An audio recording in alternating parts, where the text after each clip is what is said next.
I am from beyond. Listen, and all you desire will be yours. Welcome to Spider-Dan and the Secret Balls. Prepare for Prattle.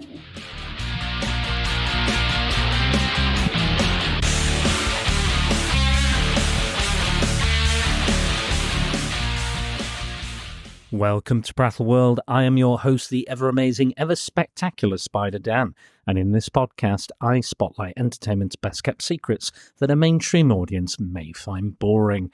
And it is a wonderful day here at the Forbidden Worlds Film Festival 2024.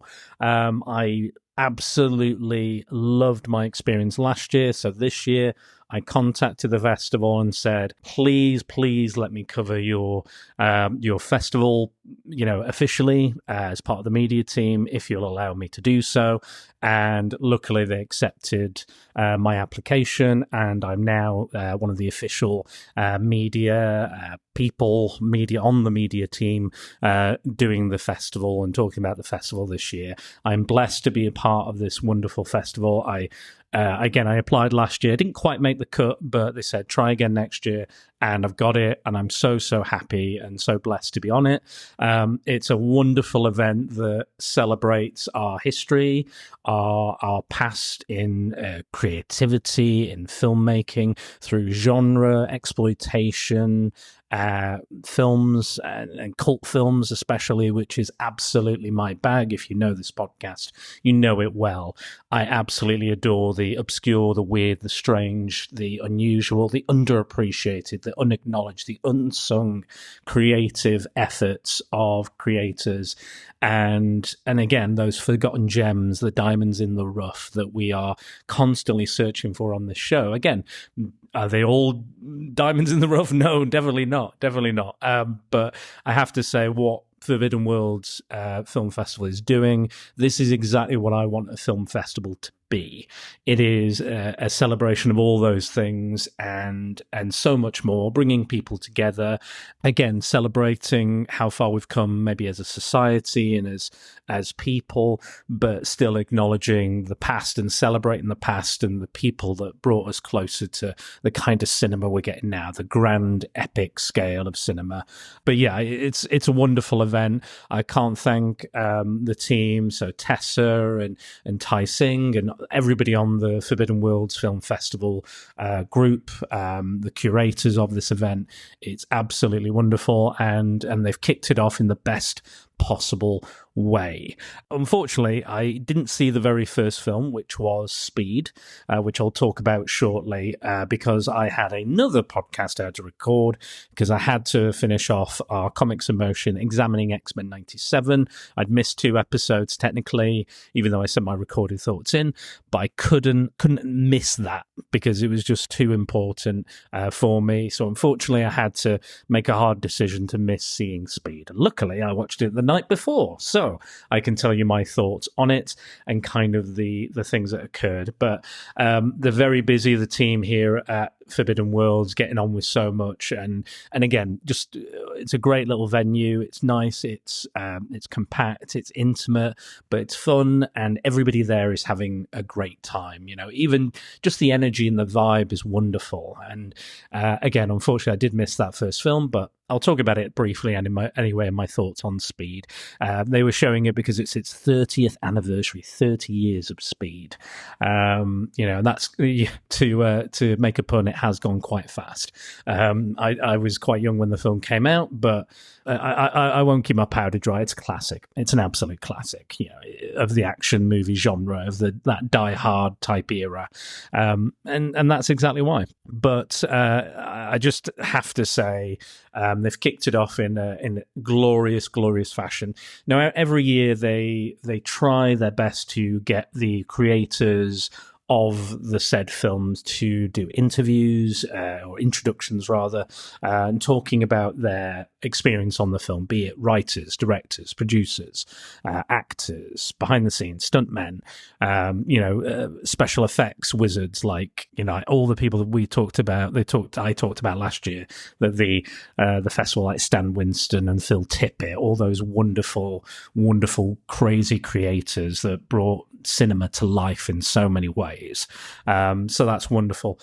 Before I get fully into it, this year, like last year, they've got various different categories or themes for this one. So they've got the Forbidden Worlds Legend, which is Peter Hyams this year, director of such things as Capricorn 1, which is showing, Time Cop, Outland also showing, and many, many more. Me and Andy covered End of Days.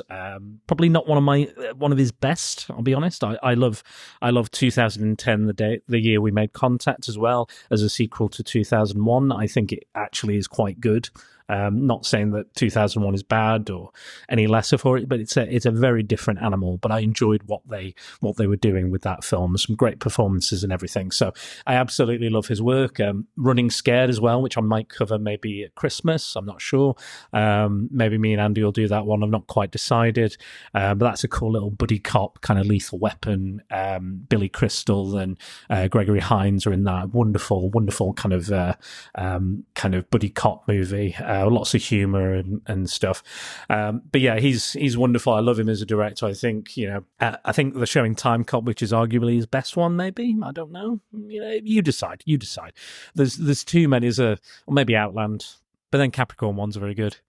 They're all great.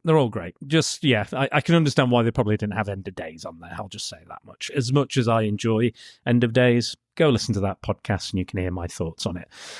But yes, so yeah, that's one of the categories, and the other category would be Killer Queens. So the poster by Jim All Painter, he's back this year, so he's going to be there, selling his goods and everything. He did the official poster, and it's full of all these kind of feminist film icons like Pam Grier. They're showing Foxy Brown again. I've covered that. They're showing Female Scorpion 701, Prisoner 701, which again, I covered that in my top 5 prison movies with Max. And then they're also showing A Long Kiss Goodnight, again, covered.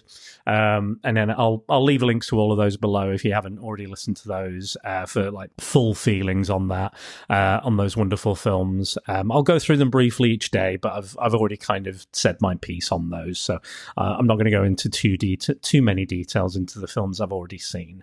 But luckily, there is such a varied choice this year. You've got this morning, so I'm recording this on the Saturday, the Friday rather.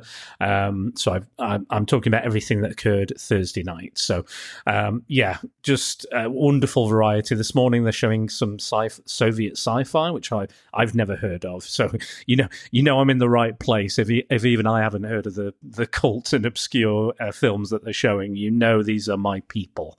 This is my Mecca. This is my Christmas every year. And again, I booked my hotel room as far ahead as I could and tried to get it all organized because I was so pumped last year and enjoyed myself so much being here and just absorbing it and the energy. And again, this is something I'll talk about later, but the audience wants to be here. Like it's not like you're going to a kind of a general cinema showing and there's kids running around and sticky popcorn everywhere and people on their phones or anything. People are here to respect film and to enjoy it and to take it in. The film I did see last night, it started silently. Nobody got out their phones, nobody was dicking about. It was just people here paying absolute 100% attention to what was going on the screen, and it's a glorious film and it deserved that. And even when the film was over, you could hear a pin drop.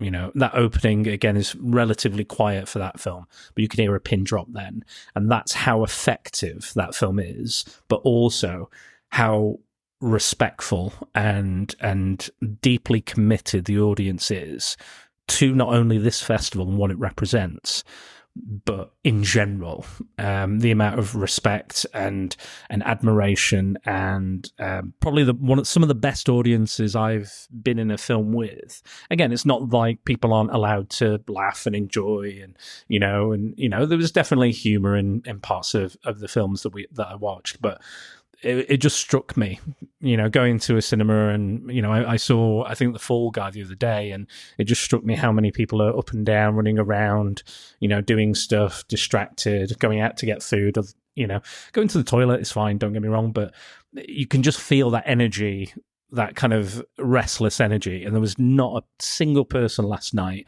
that had any restless energy. They were completely besotted and just invested in what was on the screen. This huge IMAX screen. Again, this is at Bristol Aquarium, so it's I don't know how big it is, but it's huge. Like I said last year, seeing King Kong for the 90th anniversary on that screen, him towering over me, and seeing it for the first time was such a special event for me. So I have a lot of respect for the team and what this festival is, what it does, what it accomplishes, with the amount of hard work that's going into it, and the time and the dedication the team has put to this is to be admired. And again, it's blowing me away. It's only day one. I've seen one film and I'm already blown away by the amount of passion, work, and it's only going to get better. Like, again, more films get shown each day as we go on, and it's wonderful. But I've talked enough about that. Killer Queens is the feminist kind of, feminist film icons kind of thing. And again, I was totally up my bag. I've done so many kind of feminist discussions and topics and films we talked about on here, so it's very up my street. The next one is Inner Worlds and Outer Spaces. So this is exploring kind of the more sci-fi elements. So Inner Spaces being shown, so the miniaturization film by Joe Dante. Fingers crossed he gives another introduction like last year. I can't remember what was it, Gremlins 2 he gave the introduction to, that was it. And Outer Spaces, so there's things like Stargate being shown and other films as well, so that kind of falls into that. And then you've got the video shop archives, which Speed has been selected from. So the fact that, again, they could just go, oh, we're going to show just a selection of films, but I love that they've got a kind of theming. I don't think they sell tickets for each theme, but that would be interesting if they did that. But I think they sell tickets they do an early bird, which sold out immediately. I was looking to get, because I wasn't sure if I'd be accepted into the media team again, so I was like, I better keep an eye on those tickets. And literally, the day they came out, the day I finished work, and I went to go, oh, I best look at those tickets. They were gone. Absolutely just gone. The full weekend ticket, slightly cheaper than the regular ticket, but it was sold out immediately. So that goes to show that the audience for this are there, and this festival is growing and growing. The word of mouth is spreading, and who knows where it's going to be in a few years' time. But it is clearly something the world is crying out for.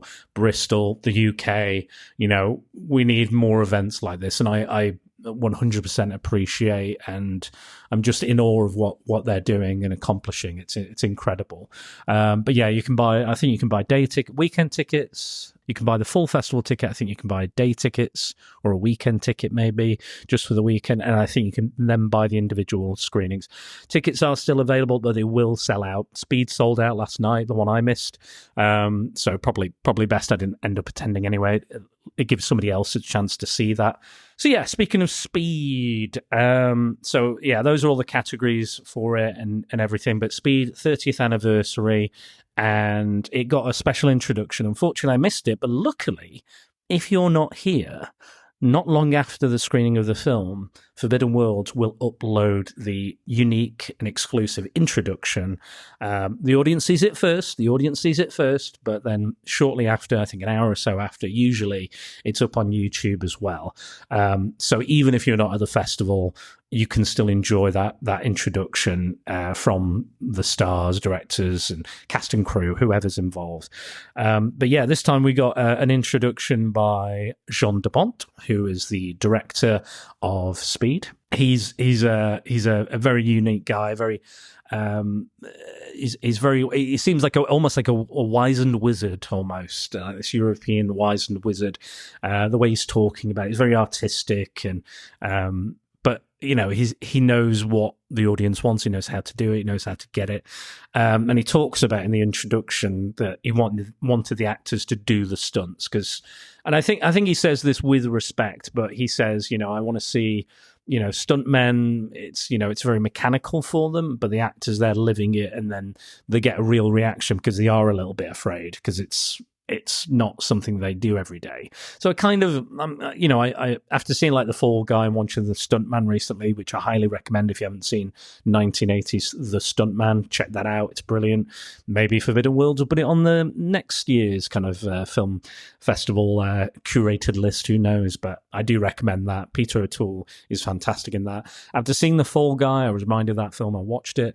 Highly recommend. I enjoyed. I know there's a lot of critics of The Fall Guy, but I enjoyed it for what it is. It's a silly popcorn movie, and it tickled my fancy. But I can understand why people maybe don't. I don't think it's doing that well. I don't think it's catching the box office on fire, but I don't think any film is at the moment. It kind of, he's a risky filmmaker. Now, I do at one point want to cover Raw, which was technically the most dangerous, or the subtitle, the most dangerous film ever made. This was where Melanie Griffith, Meganie's not even a name, Dan. Melanie Griffith got scratched by a lion, clawed by a lion across her face, and left her with a scar. And Tippi Hedren and her husband, they lived around wild animals, but they didn't train them or look after them, and they tried to make a film about them, but they were just constantly being attacked. And the film was not released in the US until the last few years officially, because of the danger. But none of the animals were harmed, but all of the cast and crew were harmed, including Jan De Bont, who I think was the cinematographer, at the time. One day he was hidden under a blanket, and the lion, they had to just get the lions to circle, and he was filming them. And the lion just one day, well, not one day, but one of the times going round, saw something under the blanket and swiped. And he basically took Jan De Bont's scalp off. Kind of scalped him, unfortunately. And he had to go to hospital, get several stitches. But that same day, he was back.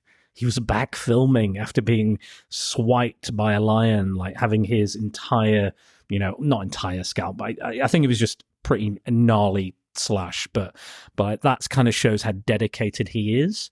So that's probably why he was like, well, I fucking did it. I fucking put myself in harm's way making Raw. So you are going to fucking do it. You're going under that bus, Keanu Reeves. You're actually going to drive the bus, Sandra. All that sort of stuff.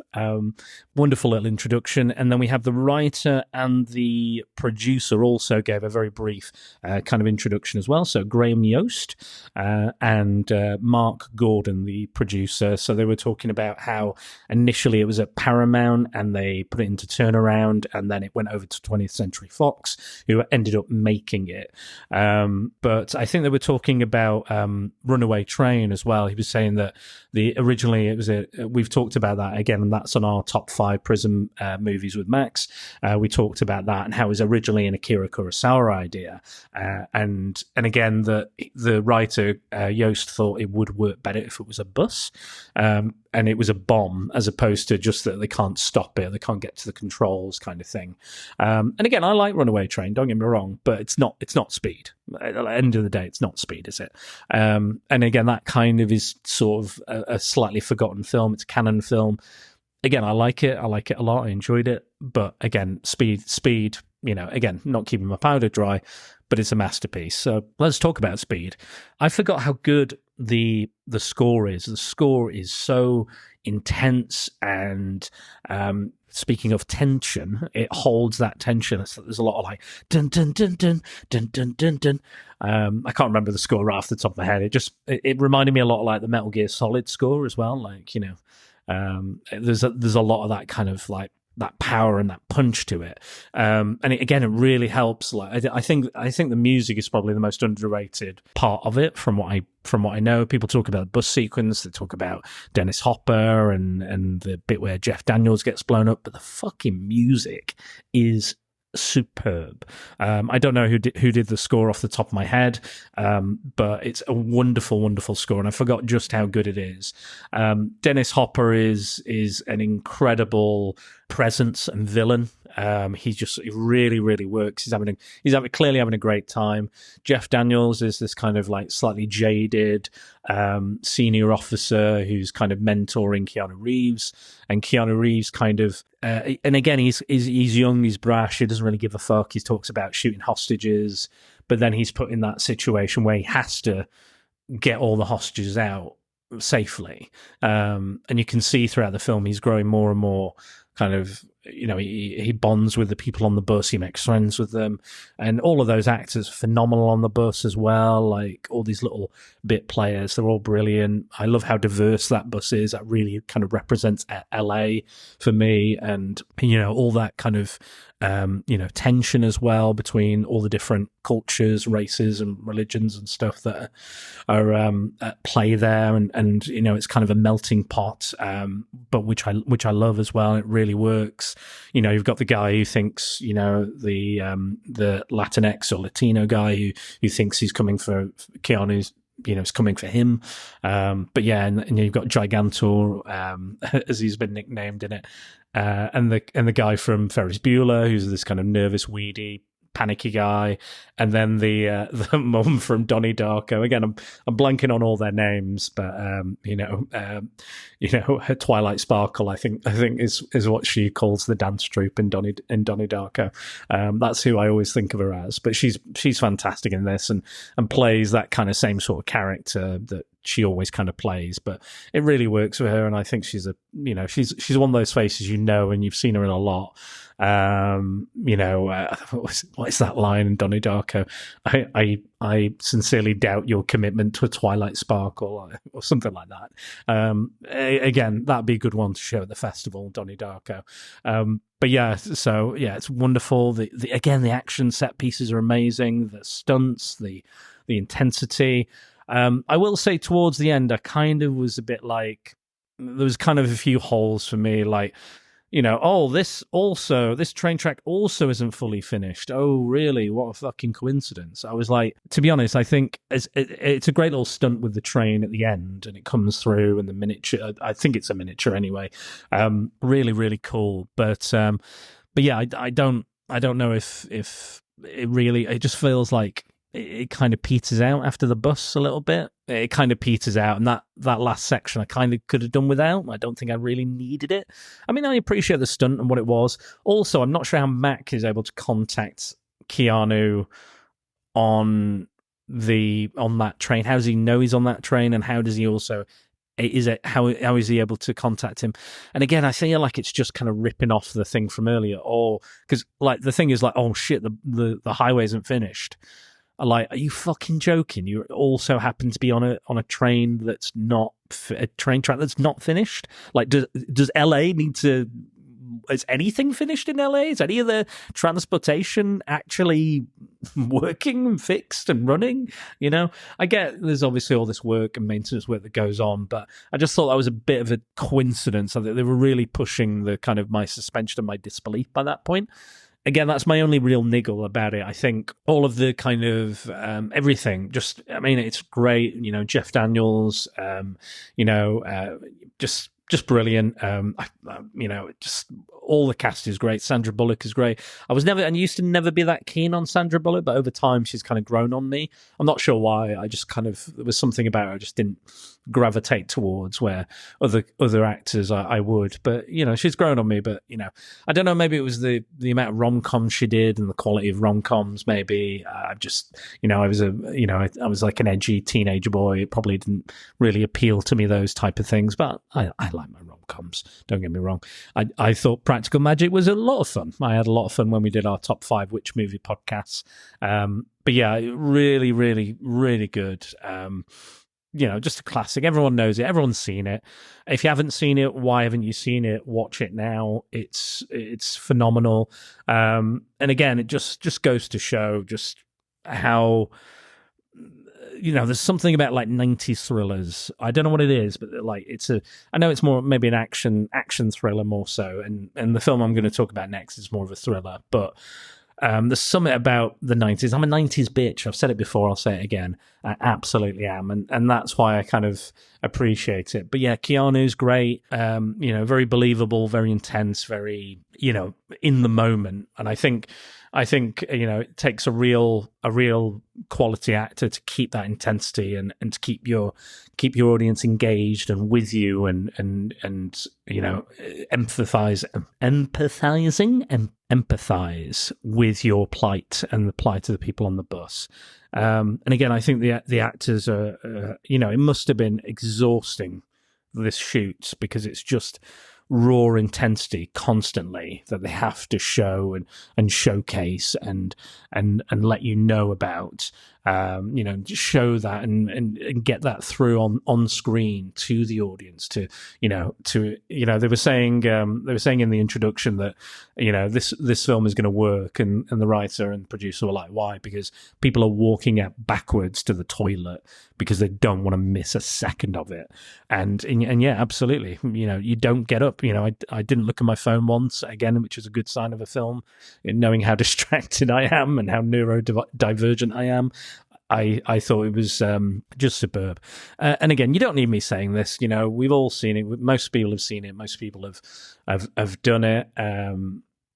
But if you haven't, go and check it out. It's wonderful. It's on Disney Plus, a 20th Century Fox film, which is owned by Disney now.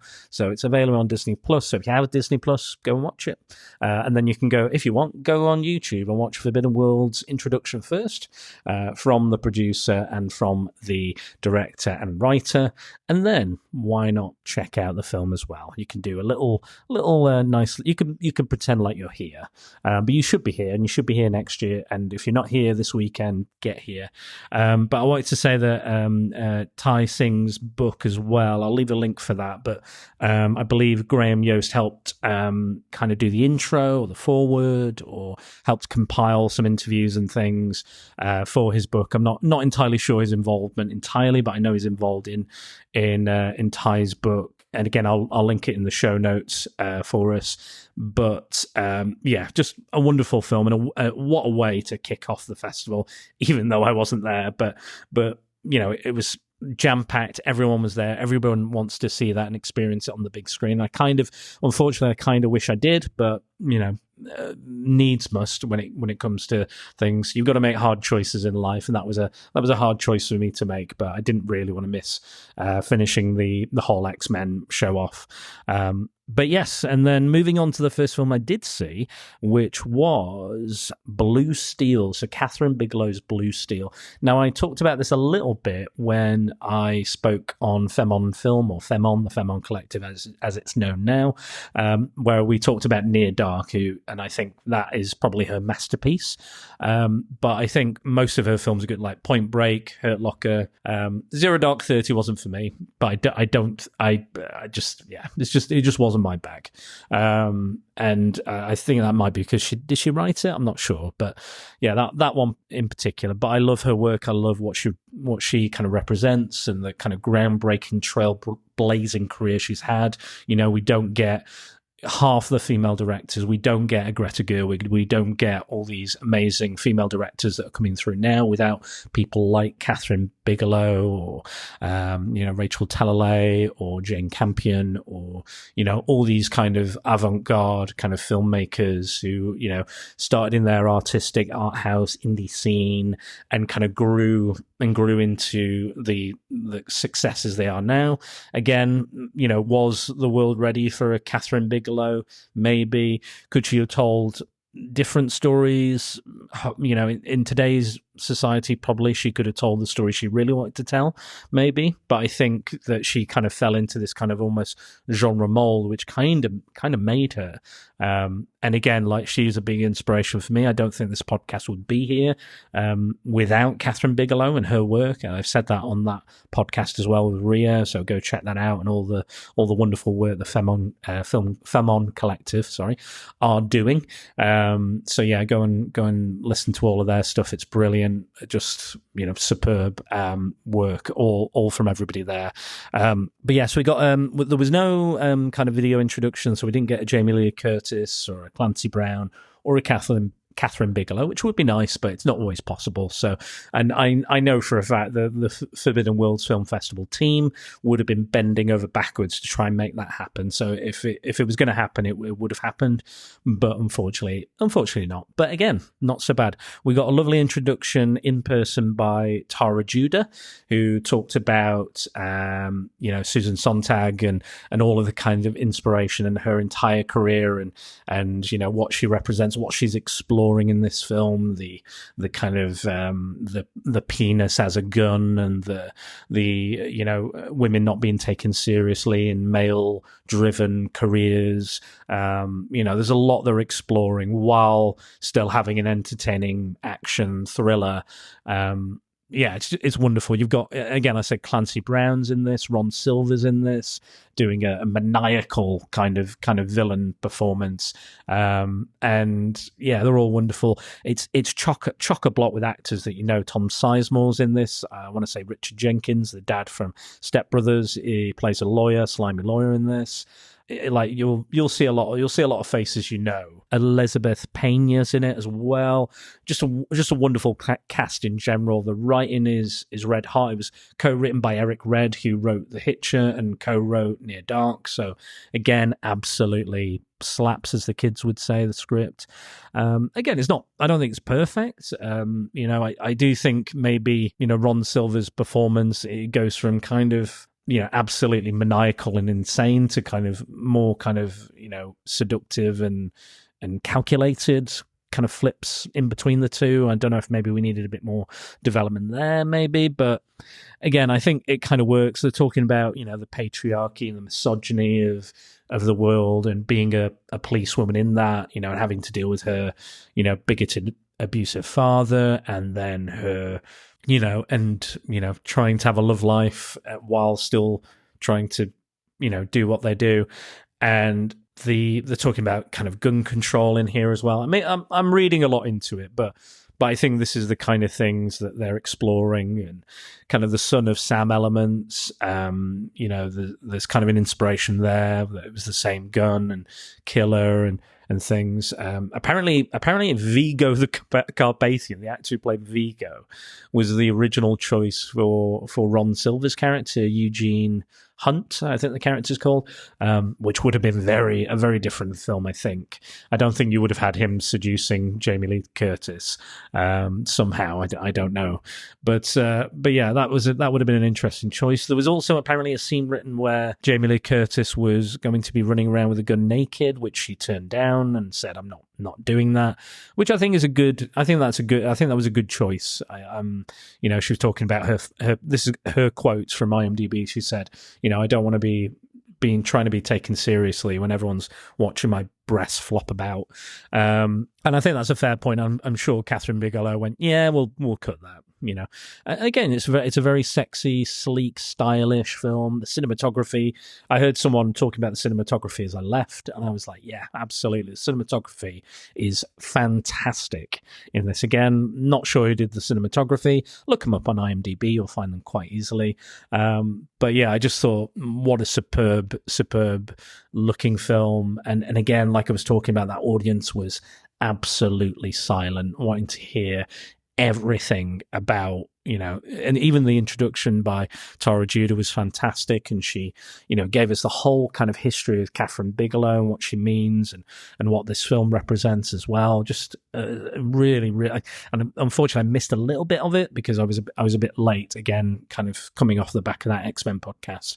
But what I heard the majority of it, I'd say 90% of it, and it was a superb introduction. I couldn't have said anything better myself.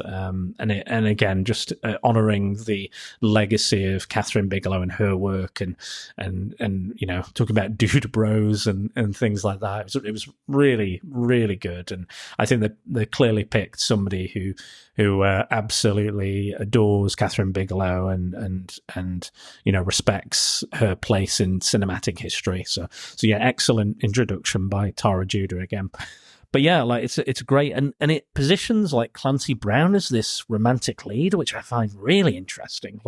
It's not somebody you would usually find in a romantic lead it's not a romantic lead, but is this hardened, kind of jaded homicide cop. So I kind of see where they're coming from, but he's still kind of there.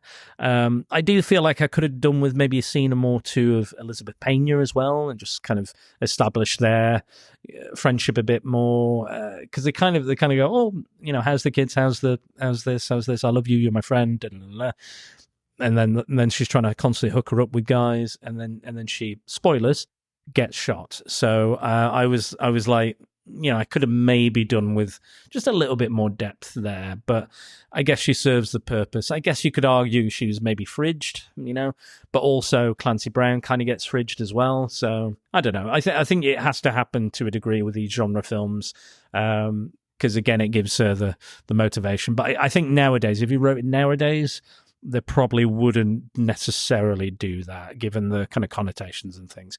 But I guess it's a female lead, so is it a fridging if it's a female lead? Does that still count? I guess the Clancy Brown would be kind of a gender-flipped fridging.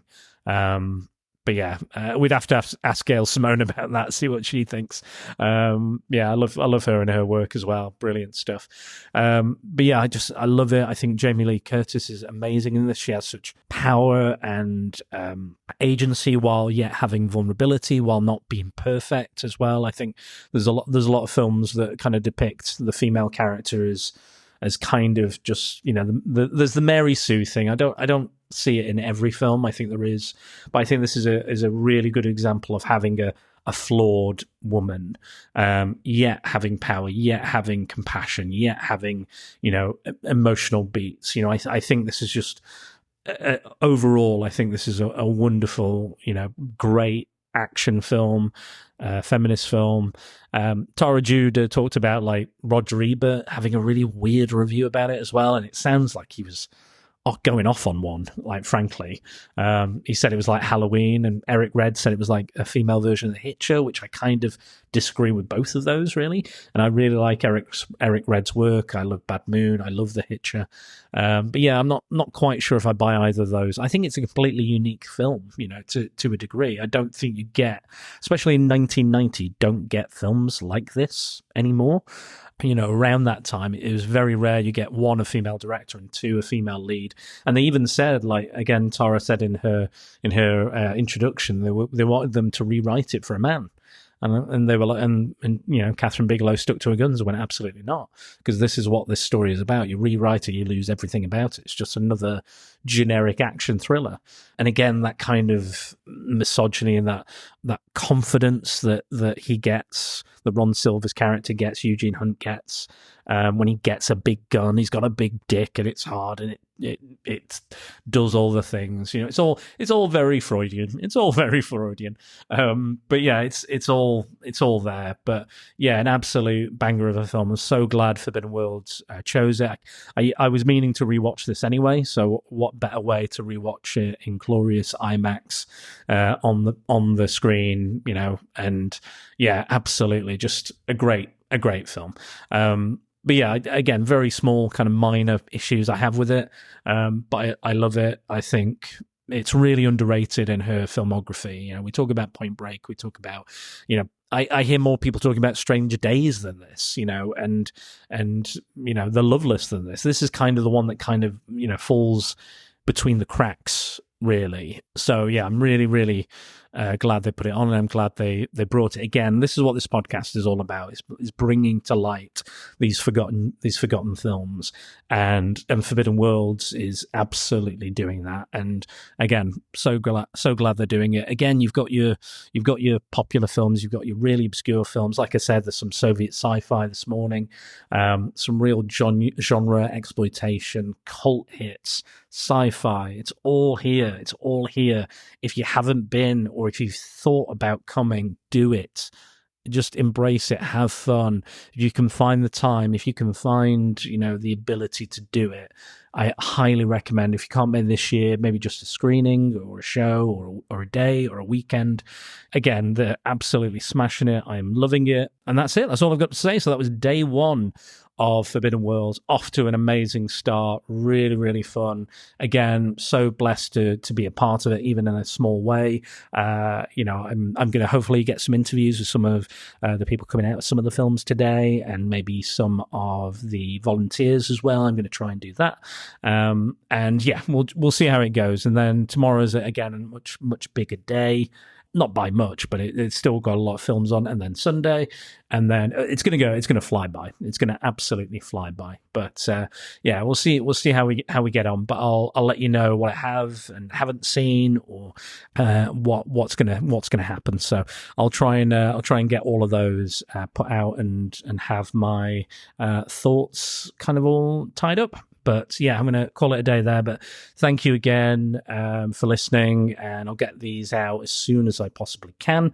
Maybe some late nights this weekend, maybe just doing a quick edit or something. But yeah, wonderful stuff. Again, thanks to Forbidden Worlds Film Festival. It's only up from here. It can only get more entertaining as the weekend goes on. But you're going to hear about it all here on Spider-Dan and thesecretboars.com. There's other people, I believe, covering it, or other people here, like I've seen Matthew Buck, who you might know from YouTube as the Film Brain, and also Dark Corners, who do kind of cult films as well. They have their own YouTube channel, so go and check them out. I'll leave links. I've not met them directly, but I admire their work, and somewhat inspired my work. So yeah, hopefully maybe I'll get to bump in and talk to them. Hoping I'm going to get to speak to Jamal Paint It again this year. I'm sure I'll probably buy another t-shirt from him. I got one last year. Yeah, I'm going to get an official Forbidden Worlds film t-shirt this year, I think, just for the hell of it. I've got to have that. Oh, I forgot to mention, they have this new CGI logo opening, which is amazing. I forgot to mention, it's gorgeous. I don't know, I'm not sure who designed it off the top of my head, but kudos to whoever designed it again. So much information I don't have, guys. I'm really sorry. I'll try and find out who did what and put it in the show notes. If not, investigate it yourself, or ask them directly, message them directly. Again, wonderful, friendly team that are doing so much hard work, and I appreciate it. And again, being such a small part of it is an absolute joy and blessing. I'm so privileged, I think is the word I'm looking for, to be anywhere near this. And yeah, I would, I'm so happy to be here again. Like I said, it's my Mecca, it's my Christmas, it's all of these things. So blew me away last year, and it's only getting better year on year, time after time. If you're not here this year, if you weren't here last year, 2025, be there. Or if they're going to have the big Scream again this October, which is a horror themed one, definitely check that out. They had that last year, and I think the year before. I'm not quite sure off the top of my head. Absolutely, they're not paying me to say this, guys. They're absolutely not paying me to say any of this. But I would say this even if I wasn't part of the media team. Like I said, last year I wasn't part of the media team then. Wonderful stuff. But yeah, check it out. Check out their website, check out their YouTube channel, get them on all the social medias, Instagram, Twitter, Facebook. They're all on there. Watch all the introductions from last year, the year before, the big Scream. All wonderful, all with the biggest names in Hollywood, cast and crew, like I said. So yeah, just really good. It's anything but forbidden. It's anything but forbidden. Like this podcast, it's anything but boring.